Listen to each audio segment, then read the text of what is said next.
এই প্রশ্নের উত্তর নবী ছাড়া কেউ জানে না। আমি আপনাকে 3টা প্রশ্ন করব, যে নবী সেই কেবল এর উত্তর জানে। তা আপনি যদি উত্তর দিতে পারেন বুঝবো আপনি সত্য নবী। রাসূল সাল্লাল্লাহু আলাইহি ওয়াসাল্লাম বললেন, হ্যাঁ তুমি নির্ভয়ে বলো।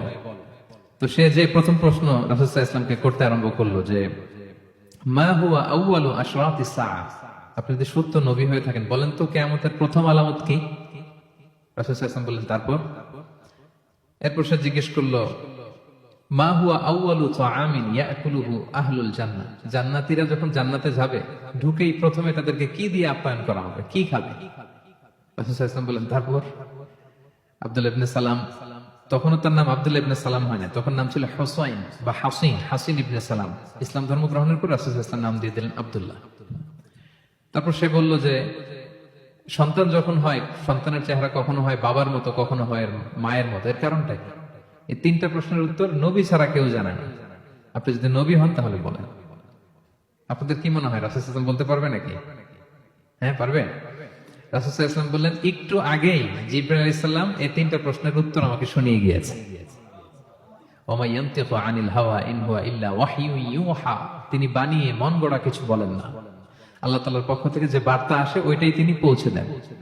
তো তিনি বললেন শোনো, তুমি প্রথম যে প্রশ্ন করেছো যে কিয়ামতের সর্বপ্রথম আলামত কি, কিয়ামতের আউয়ালু আশরাতিস সাআতি ফানারুন তাহশুরুহুম মিনাল মাশরিকি ইলাল মাগরিব, কিয়ামতের প্রথম আলামত হচ্ছে দাবানল, একটা আগুনের দাবানল দাউ দাউ করে জ্বলতে জ্বলতে মানুষগুলোকে পৃথিবীর পূর্ব প্রান্ত থেকে পশ্চিম প্রান্তে নিয়ে জড়ো করবে।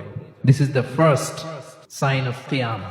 2 নম্বরে তুমি জিজ্ঞেস করেছো যে জান্নাতীরা জান্নাতে ঢুকলে কি দিয়ে আপ্যায়ন করা হবে। রাসূল সাল্লাল্লাহু আলাইহি ওয়াসাল্লাম বললেন যে আউয়ালু তাআমিন ইয়াকুলুহু আহলুল জান্নাতি ফাজিয়াদাতু কাবিদিল হুত, জান্নাতীরা যখন জান্নাতে ঢুকবে তাদেরকে মাছের বুনা কলিজা বা কলিজার পাশে একটা জায়গা আছে, এই অংশটাকে ফ্রাই করে প্রথমে আপ্যায়ন করানো হবে।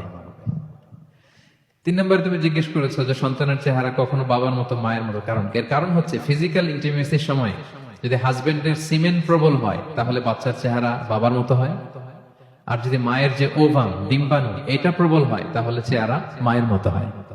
এই কথা শুনে আব্দুল্লাহ ইবনে সালাম চিৎকার দিয়ে উঠলো, সে বলল আশহাদু আল্লা ইলাহা ইল্লাল্লাহ ওয়া আশহাদু আন্নাকা রাসূলুল্লাহ, আমি সাক্ষ্য দিচ্ছি আমি মদিনার সবচেয়ে বড় ইহুদি পণ্ডিত, আমি তাওরাতের আলেম, আমি সাক্ষ্য দিচ্ছি যে আল্লাহ ছাড়া কোনো ইলাহ নেই এবং নিশ্চয়ই আপনি আল্লাহ তাআলার প্রেরিত রাসূল।